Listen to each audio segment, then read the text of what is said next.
Tonight, authorities are going after Anonymous, the group responsible for Operation Payback, which temporarily crippled the websites of MasterCard, Visa, and PayPal after those companies cut off financial services to WikiLeaks. 5 people have been arrested in the UK.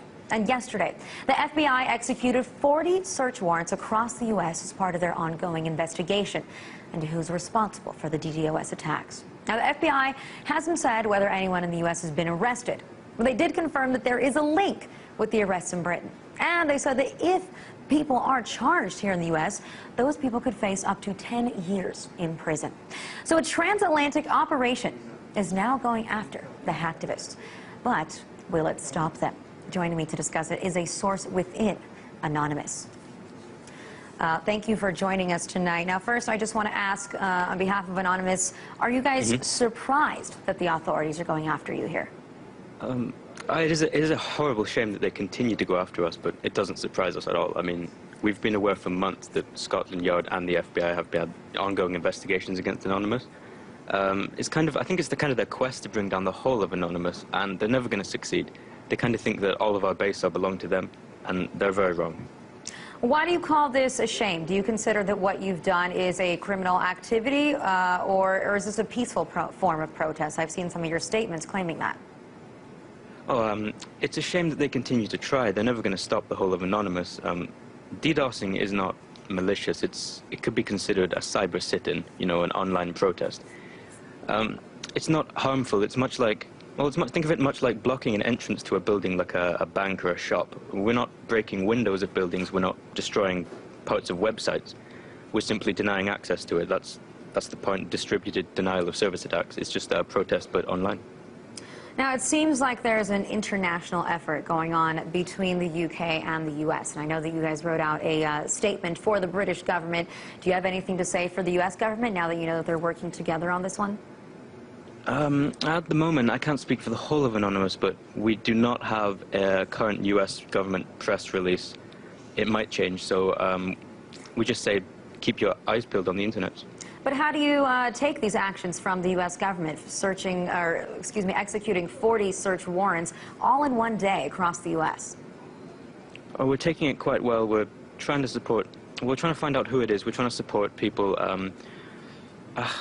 It is a pain. Again, we're not worried that they're going to catch all of us. Hold on, sorry. My connection is giving me issues.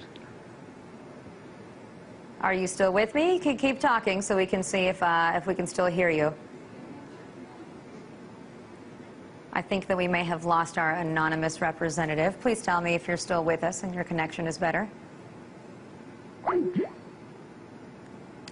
I think that we may have lost him there. I think we're trying to redial, but 40 search warrants, like I said, were served yesterday by the FBI across the U.S., and they said that they haven't yet arrested anybody, but these people could face up to 10 years in jail. Now, if you remember, we've spoken to officials from Anonymous, or representatives, excuse me, a number of times on this show, especially after the first time that they decided to go after the websites of MasterCard and Visa in response to WikiLeaks. And Anonymous also has come out recently in support of what's going on in Egypt. They say, they even wrote a letter saying that this is a warning to the Egyptian government. They are not about censorship. As you know, the Egyptian government, as we spoke tonight, shut down the internet. They also shut down all cell phone communications.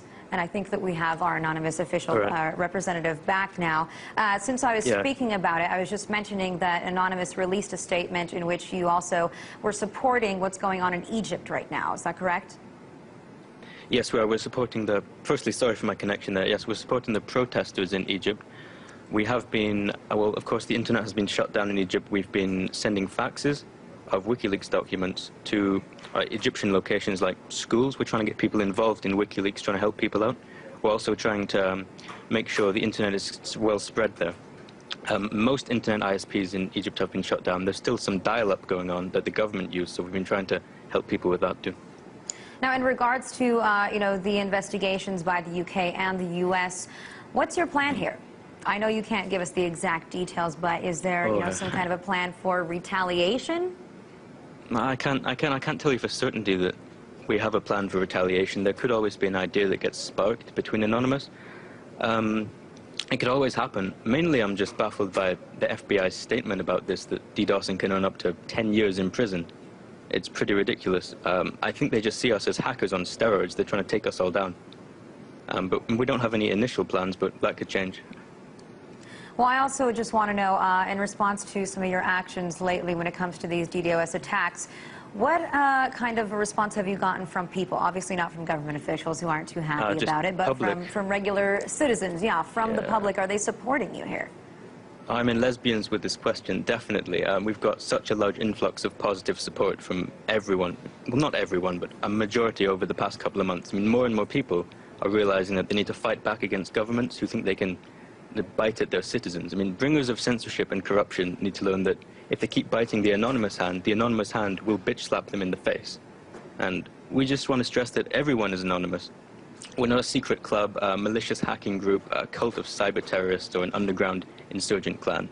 I mean, we're not contained within one IRC network, one image board, or one human generation. I mean, we're everyone and we are no one. We're the producers of your show, we're the people at home watching it, on YouTube or other televisions. And if you want to help out our cause, we have sites like anonnews.org and anonops.ru to get started. We have press releases, news sources, a forum, and a public IRC network that you can come on any time. We're never going to give you up. We're never going to let you down.